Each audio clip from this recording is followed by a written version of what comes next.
दिनांक 24 जानेवारी 2025 शुक्रवार रोजी पंडित दीनदयाल उपाध्याय शिक्षण संस्थाचे संत तुकाराम माध्यमिक व उच्च माध्यमिक विद्यालय शिंगी तालुका गंगापूर जिल्हा छत्रपती संभाजीनगर इथे विज्ञान आयामातर्फे विज्ञानधारा या उपक्रमांतर्गत पद्मश्री पुरस्कार प्राप्त शास्त्रज्ञ माननीय डॉक्टर श्री शरद काळे तसेच शासकीय ज्ञानविज्ञान महाविद्यालय छत्रपती संभाजीनगरचे विज्ञानप्रेमी माजी प्राचार्य डॉक्टर श्री रंजन गर्गे सर हे उपस्थित होते।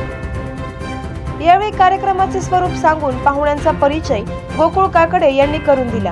या विद्यालयाचे मुख्याध्यापक मान्य प्रमोद सोनवणे यांनी शाल व गुलाब पुष्प देऊन मान्यवरांचे स्वागत केले। त्यानंतर मान्य श्री डॉक्टर रंजन गर्गे यांनी विद्यार्थ्यांशी आम्ही तुमच्या मनातील प्रश्न विचारायला आलोय असे सांगून संवाद साधला। त्यानंतर मान्य डॉक्टर श्री शरद काळे यांनी विद्यार्थ्यांशी संवाद साधला, विज्ञान विषयक बाबींबद्दल माहिती दिली। तसेच विज्ञान शिकत असताना आपण सामाजिक मूल्ये देखील जपणे अतिशय महत्त्वाचे आहे। विज्ञान म्हणजे जीवन जगण्याचा मार्ग आहे। कचऱ्याची योग्य विल्हेवाट लावणे, अन्नाचा अपव्यय टाळावा, तसेच वृक्ष लागवडीचे महत्त्व इत्यादी बाबींवर विद्यार्थ्यांशी संवाद साधला। विद्यार्थ्यांच्या विविध प्रश्नांची उत्तरे देऊन विद्यार्थ्यांच्या शंकांचे निरसन केले। तसेच त्यांनी या प्रसंगी विद्यालयाला चिंतन, भगवद्गीतेतील विज्ञान, निसर्गाचे ऋण अशा एकूण 10 पुस्तकांचा संच भेट दिला।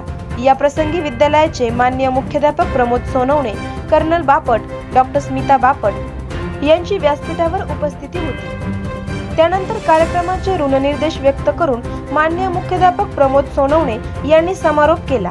या कार्यक्रमाचे सूत्रसंचालन संदीप सावंत तर कैलास बनकर यांनी आभार मानले। या कार्यक्रम यशस्वी करण्यासाठी विद्यालयातील ज्येष्ठ शिक्षक विठ्ठल धोंडगडे, मंगल जाधव, गजानन हरकळ, हरिभाऊ चौधरी यांच्यासह सर्व शिक्षक व शिक्षकेतर कर्मचारी यांची उपस्थिती होती। आवाज जनतेचा न्यूजसाठी प्रतिनिधी सुनील झिंजुर्डे।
करायचं आहे लाईव्ह कार्यक्रम किंवा आहे कसले आंदोलन, जनसामान्यपर्यंत पोहोचेल आपला हक्काचा आवाज, आवाज जनतेचा।